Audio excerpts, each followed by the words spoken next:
Welcome to SkyeTeam's People First with Morag Barrett. Here, we'll be exploring the people side of successful businesses, careers, and lives. We all have a story to share, and there's something to be learned in every story. Join us to learn from authors, business leaders, thought leaders, and people just like you to uncover the latest ideas, resources, and tools to help you become more effective at work and life. As it turns out, the secret to success is cultivating winning relationships. Business is personal and relationships matter. My guest this week is the fabulous Pamay Bassey. She and I are both members of the Marshall Goldsmith 100 Coaches Group, and we met, it feels like a whole different lifetime ago, Pamay, in San Diego at the beginning of 2020, before all of the drama kicked off. And we were there surrounded by thought leaders, authors, corporate leaders from around the world, all part of the Marshall Goldsmith 100 group. And we had a brief conversation, I remember that, and exchanged cups of coffee and cookies. And then I went away and I watched your TEDx, your 52 weeks of worship. And so when I started the People First video cast, I knew I wanted you as a guest. So tell me, the 52 weeks of worship, what was the inspiration? And you talk about sacred places. So what did that mean for you as you entered into that journey? Sure, absolutely. First of all, thank you so much for having me this opportunity to speak with you. And it does feel like a long time ago that we met, but really not that long, and just the beginning of a year that was a little bit different than perhaps we may have imagined. And the same thing happened, frankly, for the kind of the genesis, no pun intended, of my 52 weeks of worship. It came out, it was a grief journey. Right. So although it became something that really helped me to transform personally and really consider the concept of sacred spaces, it started in 2010 after a really personally challenging year. So in 2009, I lost my father and my grandmother and ended a relationship which at the time seemed like a really, really important relationship. And so I had to figure out what to do about that.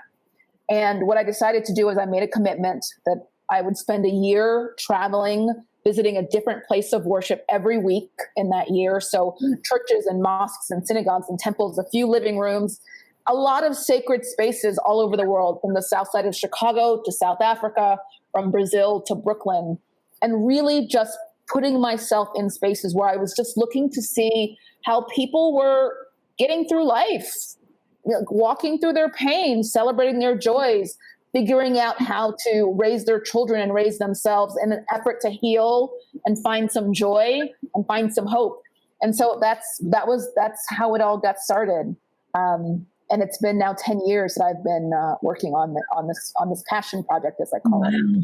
So you taught there about finding and being in those sacred spaces. And you mentioned there everything from synagogues and mosques and churches to living rooms. Mm-hmm. Say more about that. What makes for a sacred space then?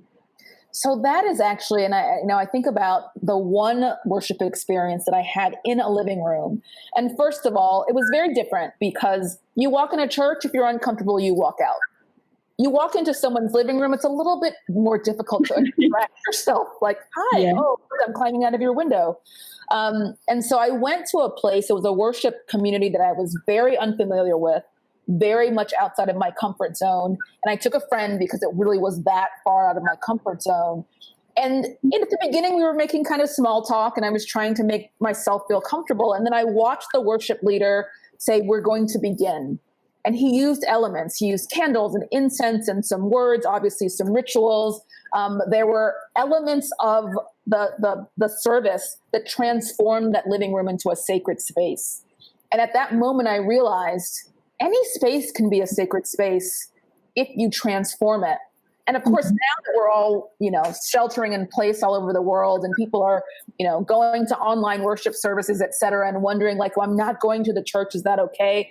It all becomes very crystal clear that you don't have to be in that space. There's a personal situation and then there's a community. And as long as everyone kind of agrees, the same intention, the same kind of belief structure, supporting each other, a space can become a sacred space and can really be a place where you're able to live, to kind of plant and grow and say, let's practice our traditions. Let's figure out how we can be the best versions of ourselves as we gather in this space. So that's really the idea of a sacred space, which I took away from that experience. See, I like that, because in yours, you were focusing on those sacred spaces of worship. And as you described it, that personal feeling and then the sense of community. And for me, yes, I can get that when I walk into a place of worship and you marvel at the architecture and you're listening to the sounds and the smells and just the rituals around it.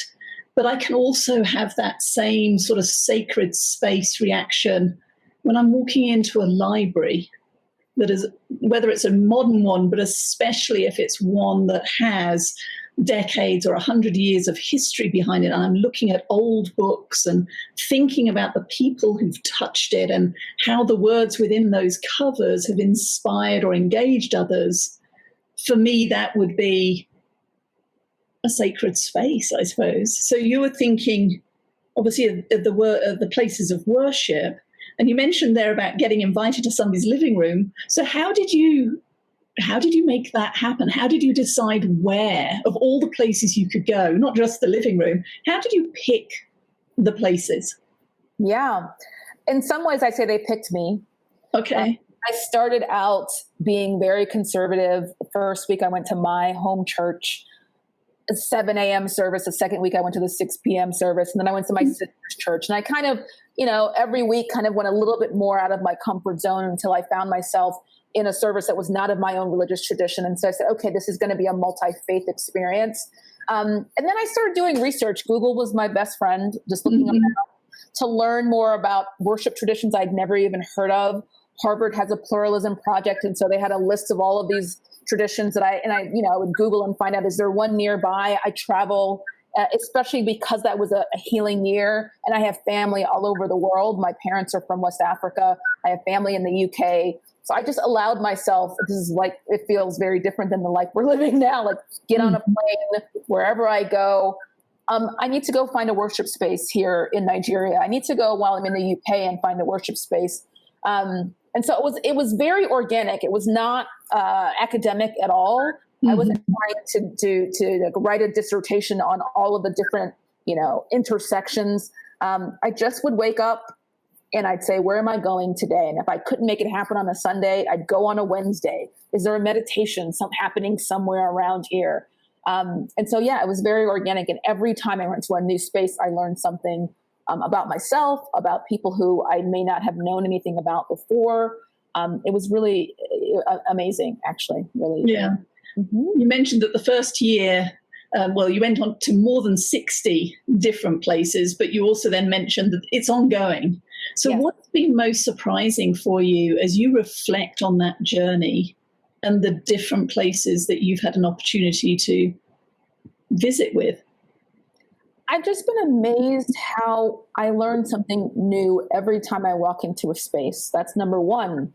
And number two, I actually did this again in Brooklyn. So I moved to New York in 2015. I lived there for a few years, and I decided that I was going to do another year of worship, but all in Brooklyn. The first year was one calendar year all over the world. The second year was 52 worship experiences in the borough of Brooklyn, which is a microcosm. And by that time, we were seeing things like violence happening in churches where people were walking into services and then, someone pulling out a gun. And that was when I really felt like, wow, this is almost revolutionary to walk into a space, to trust that the people in that space would welcome me with safety and, without harm. And for the people in that space to also look at me, in some cases, very clear that this woman I've never seen before is coming in and is not causing me harm. And so it became really interesting to see that it was revolutionary to assume people had positive intent, even in places of worship. The first time I did it in 2010, I never felt unsafe. The second time I felt like, wow, this is actually like, what are you actually doing? Just taking an Uber into the bowels of Brooklyn, somewhere that you don't know, and walking through a space and not knowing what to expect. And I think that in walking through life sometimes, especially now, we're really talking about being comfortable, being uncomfortable, and dealing with people from different backgrounds, that it is actually a revolutionary act to assume that people have positive intentions and to learn from each other and to be humble and say, hey, no, I come in peace. I'm here to learn. I'm here to be respectful of whatever it is you believe. All of those things, it just seems really much more mission critical to tap into that humanity. It's interesting. I was listening to you then and immediately had a flash to the work of Brene Brown and courage and vulnerability. And what you just described there is both of those in action. The courage to walk into an environment where you may not know what the customs and rituals are the other side of the door. Are you going to be made to feel welcome? But doing it in spite of, and the vulnerability for it to just rest with it, I suppose. And not necessarily that it's going to change your perspective, but it's going to broaden your perspective as you have these new experiences. Absolutely. It's a real gift, actually, to just say, you know what, I'm here to learn. I'm not here to disrupt. I never walked into a space and said, hey, I'm here doing this project. Look at me. I wanted to just blend. And I'd like to say, and I said this in my TED Talk, you just put a mirror up and you say, hey, do I believe this? Hey, is this for me? Or is this, I'm going to respectfully just experience this and maybe never experience it again. And that's really the way I think of just learning in general, and giving yourself, making space to learn new things and bring them into your sphere of influence, your consciousness, and say, is this actually something I'm supposed to use in my life, in my job, in my family? Or was that just something that was interesting and is not actually going to be something that I use going forward? So it's that constant intake of new experiences and perspectives, and then figuring out how it will change you, or if it will change you, that I love. That's kind of just who I am. It's how I operate. So how did it influence or change you? It really, once you are, I mean, I'm in learning and development, and you know that any good development program, there's an assessment up front that asks you basically, well, who are you? What are your strengths? What do you believe? What are the things that are special about you? And the way that I think that it changes you when you walk into so many spaces where people are really focused on a belief structure is you start to ask yourself, well, what do you believe? And I have, I inherited, if you will, my family's faith tradition. And I was able to really ask myself, well, what do you believe and what don't you believe? If you're going to say if you're going to give yourself a title of a specific religious tradition, it needs to be real.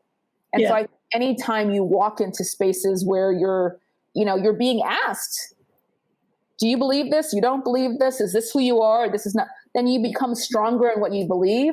And almost more importantly, you become able to respect others who believe something completely different just as strongly. So, you know what? I believe this. You believe that. We're standing shoulder to shoulder, and that's okay. And I think being able to practice that. We talk about inclusion and diversity and all of those things. It's a practice. Mm-hmm. I should say to you, so what do you believe? Really, you do? I don't believe that, but that's okay. I can respect that. And that was that practice of really being able to do that in so many different places. That was very cool. It's that curiosity and open-minded, which I'm sure on the journey that you're going through in terms of your life, you're a successful businesswoman. You've had your own company for many years. You're now successful executive leader and currently chief learning officer for Kraft Heinz. So as you think about that career path in parallel and intertwined with the 52 weeks of worship, how has that informed the how and what and who as chief learning officer? So, I talk a lot about being someone who is a lifelong learner. Mm-hmm. And as chief learning officer, one of my jobs is to create a culture of continuous learning, bold creativity, and intellectual curiosity, and really help people to understand that learning is their superpower, and that a commitment to learning can help them to be great in their life, in their work, in their current role, and to grow great careers and great lives. And it all philosophically is similar, right? Make a commitment to learning new things every day, periodically. And frankly, I had a 52 weeks of worship, my passion project. And at Kraft Heinz in February of 2019, I started 365 days of learning. Okay. Where, I'm a big fan of making a commitment and then following through. And in that case, I said I was going to learn something new every day and share it out to the organization. So I'm reading an article. This is what I learned. I'm taking a course. This is what I learned. And that has become the foundation of kind of a learning transformation at Kraft Heinz. And so in some ways, the things I learned in my 52 weeks of worship became applicable, as I was saying. I'm applying this to learning. I'm making a commitment. It's a regular commitment. I'm learning, I'm sharing out, I'm reflecting, and I'm allowing it to change me and allowing others to see how it changes me. I think that it's a mindset, right? Of that learning and making space. Again, you can create a sacred space, or you can create a learning space. You can create a space where you are, coaching your team members, you're practicing being a great leader. It's that making of a space to say, in this space, I'm going to acquire the knowledge that I need to move from where I am to where I want to be. Mm-hmm. Practice the things that I want to be better at, whether that is being a great manager or it is something very functional, like, an accounting technique, whatever it is. Giving people the inspiration to say, make some space, take 10 minutes a day and really focus on something you want to learn. Take 10 minutes to take in some new perspectives and see how it changes you or applies to a challenge that you're facing. Take 10 minutes to share something with somebody that you learned it wasn't for you, but might have been for them. So it is the same sort of commitment to making space that is, I think, relevant in both my passion project and in my current work. What I like about that as well is that deliberate thoughtfulness, because I think often we can be running so fast on our hamster wheel. We either go to the course, check the box, but don't necessarily apply the skills. Or even as we're learning and growing, it's not till we stop and look back and see how far we've come, and how far we're going, that we realize just how much we've learned and grown. So whether it's 365 days or 52 weeks of learning, just making it a daily habit, but include the reflection so that you can make it a choice of what I learned works for me or what I learned doesn't work for me. And I'm either not going to do it or I'm going to adapt it so it will work for me. That's just going to help us all individually and collectively to be the best versions of us that we can be. Absolutely. It is the commitment to, and it doesn't have to be, although when I was in Nigeria, I did go to a couple services that were all day. Oh, wow. I've been to, learning events that were all day. Like all day. Yeah, exactly. Oh, wow. This is an 8-hour service or an 8-hour learning experience. Yeah. 5 minutes. It can be 10 minutes. It is that commitment, knowing yourself.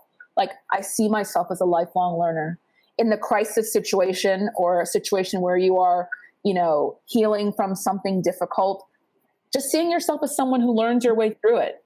And I think that's a gift from both kind of my passion project and the work I do today is learning can help you get through difficult times, and you can grow as if you commit to that learning. So in what way has 2020 impacted or changed what you are personally learning and focusing on right now? It's amazing. And we talked about MG100 and we co-created a book called Leadership in a Time of Crisis. And in that book, I talk about the best way to lead through a crisis is to learn your way through it and decide who you're going to be. Who am I going to be when history has shown that all the crises pass. You're writing the story of who you're going to be while you're walking through it. And focusing on being very specific and relentless about getting what you need, learning what you need to learn in order to successfully walk through it. And so I have had moments like everyone else where I felt overwhelmed, like what is really happening right now? Just tragedy upon tragedy upon tragedy, way too much information from too many sources, and having to take a deep breath and say, who are you going to be in this crisis? What is it that you want to make sure how do you want to show up? And then if either practice showing up like that or learn what you need to learn so that you could show up in a way that's aligned with who you want to be in the middle of crisis. And so 2020 has given us a lot of opportunities to practice. Wow, There's a global pandemic. Well, who do you want to be? You're supposed to shelter in place. Who do you want to be? You're a Black woman who's an executive and there's enormous racial unrest in the world. How are you going to show up in the middle of that? And to ask myself that question, have that moment of reflection, decide the next best right action, and then move in that. It's been, who knew it was going to be like this, but months, weeks upon weeks of asking the question, deciding the next best thing, and then moving in alignment with who I want to be in the middle of all of this. So what are you doing for your own self-care then, to be able to stay in there and have that energy for the different hats that you're wearing, of which there is only one you? So how do you keep yourself in the game? That's a wonderful question, and one that I'm constantly asking, like, wait, what's going on here?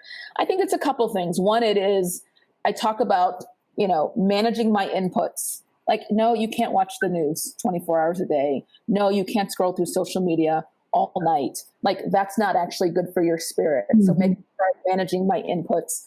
And the second thing is, I was a pretty compliant shelter-in-placer for many weeks. But I live in Chicago, when the sun comes out and it turns into summer, it calls you. And I live very close to Lake Michigan, and I love the lake. And so I said, you know what, every morning at 5:30, I don't know that's early, but it's mostly because there's nobody out there, I'm going to walk by the lake, and I'm just going to breathe deep and look at the seagulls and enjoy the fresh air. And so I've been doing a lot of walking outside, which I didn't do in March and April. I really stayed inside mostly. But it's those two things: managing inputs, and then getting into nature. Thank you. On a regular basis, yeah. So as you look to the future, because as we've inferred, this too shall pass. At least we hope so. So as you look to the future, what are you most excited for? That's a good point. A good question. I just want to get through this happy and healthy and sane. There's a lot of really great things happening at work, which is, one, to find a place like Kraft Heinz where I feel very much like I'm contributing, I'm making impact, I'm watching. We're going through a kind of a business transformation and a cultural transformation. To be part of that is really exciting. So I'm excited to see how that plays out. So that professionally, that's what I'm excited about. And then personally, I look at, stay happy and safe and healthy so that my mother lives in another city. I can visit family, et cetera, again. I'm just hopeful that we can all make it through this without too much more damage and death and sadness. And so trying to stay, myself, like you said, taking care of myself so that I can, be okay on the other side of this. Well, thank you for sharing a little bit of your journey and insights. For the people who are listening or watching this particular episode, how can they learn more both about the 52 weeks of worship, but also learn more and perhaps connect with you? So I spend a lot of time writing, and I post a lot of my writing on my LinkedIn page. So I would invite you to come and connect with me on LinkedIn. My name is Pamay.